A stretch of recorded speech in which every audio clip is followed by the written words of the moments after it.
Hai guys, selamat hari Minggu. Oh iya, apa kabarnya nih? Sehat-sehat dong pastinya.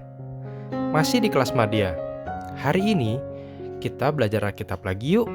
Dari 2 Tawarikh 6 ayat 12 sampai 17. Dengan judul Doa Salomo terhadap penggenapan janji Allah. Mari kita berdoa dulu sebelum mulai. Bapa, terima kasih atas anugerah dan berkat yang begitu luar biasa untuk kami semua, sehingga kami bisa mengikuti sekolah minggu pada hari ini. Bapa, tolong sertai dan pimpin kami dalam pelajaran hari ini, agar kami semua boleh mengerti tentang cerita Alkitab. Terima kasih Bapa. Haleluya. Amin. Pelajaran hari ini, kita mau belajar tentang umat yang dipakai Allah sebagai bagian pengabdian hidupnya. Sebelum masuk cerita, saya mau bertanya kepada kalian. Apakah kalian pernah menjanjikan sesuatu kepada orang lain?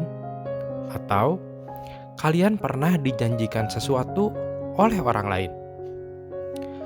Kata janji bisa diartikan kesanggupan seseorang untuk melakukan atau tidak melakukan sesuatu, atau kesepakatan antar dua belah pihak, dan seharusnya tidak boleh dilanggar karena pasti ada akibatnya. Jadi, ketika kita sudah berjanji kepada orang lain, berarti kita harus menepati janji tersebut dan tidak boleh diingkari. Dalam cerita kita dari 2 Tawarikh 6 ayat 12-17, Salomo dipakai Tuhan untuk menggenapi janji Tuhan kepada Daud, ayahnya, yaitu janji tentang pembangunan bait Allah.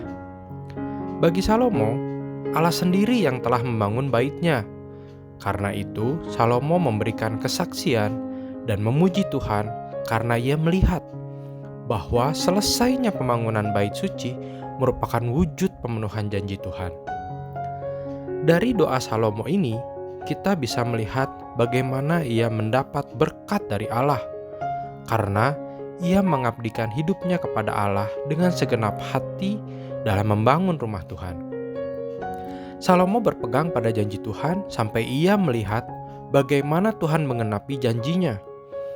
Keberhasilan membangun bait suci bukan karena kehebatannya sebagai seorang raja, tetapi karena Allah mau memakainya. Hidup kita saat ini merupakan bagian dari penggenapan janji Allah, yaitu janji mengenai karya keselamatan dalam Yesus Kristus. Kita perlu mengabdikan dan memberikan diri kita bagi Kristus. Kenapa? 1. Manusia diciptakan untuk memberikan hidup bagi Tuhan. Allah membentuk kita agar kita melakukan hal-hal baik yang sudah dipersiapkan Allah bagi kita, melalui setiap pelayanan yang kita lakukan terhadap orang lain. Asalkan kita melakukannya untuk Tuhan, berarti kita sedang melayani Allah. Kedua, manusia diselamatkan dari dosa untuk memberikan hidupnya bagi Tuhan. Allah menebus kita supaya kita melakukan pekerjaan kudus-Nya.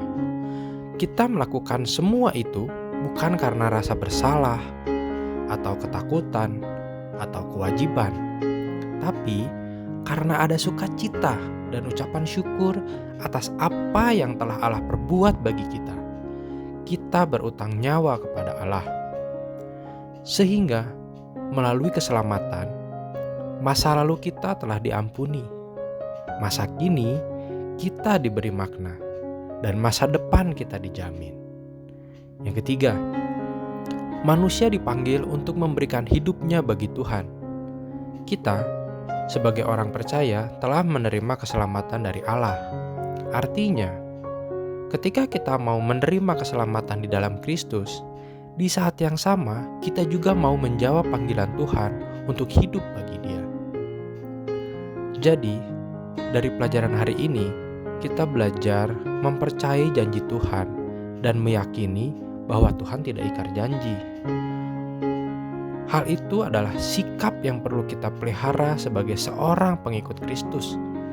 Menantikan pengenapan janji Tuhan dengan percaya, sabar, setia berpegang pada firman Tuhan, dan tekun melakukan setiap tugas yang Tuhan berikan bagi kita. Karena ada janji berkat Tuhan bagi kita yang pasti kita terima bila kita mengabdikan hidup kita dan berkenan di hadapan Allah. Amin. Ayat hafalan kita dari 1 Korintus 3 ayat 16. Tidak tahukah kamu bahwa kamu adalah bait Allah dan bahwa Roh Allah diam di dalam kamu? Kita ulangi lagi ya. 1 Korintus 3 ayat 16. Tidak tahukah kamu bahwa kamu adalah bait Allah dan bahwa Roh Allah diam di dalam kamu? Mari kita tutup pelajaran hari ini dengan berdoa. Bapa, terima kasih atas pelajaran hari ini. Kami boleh mengerti tentang pengenapan janji Allah dalam pengabdian hidup kami. Ajar kami terus untuk percaya, sabar, setia dalam firman Tuhan, dan melakukan setiap tugas yang Engkau berikan untuk kami. Bapa, terima kasih untuk kesetiaan murid-murid dalam mengikuti sekolah minggu online ini. Berkati setiap kehidupan mereka masing-masing. Terima kasih Bapa. Haleluya. Amin. Selamat hari Minggu teman-teman. Tuhan Yesus memberkati.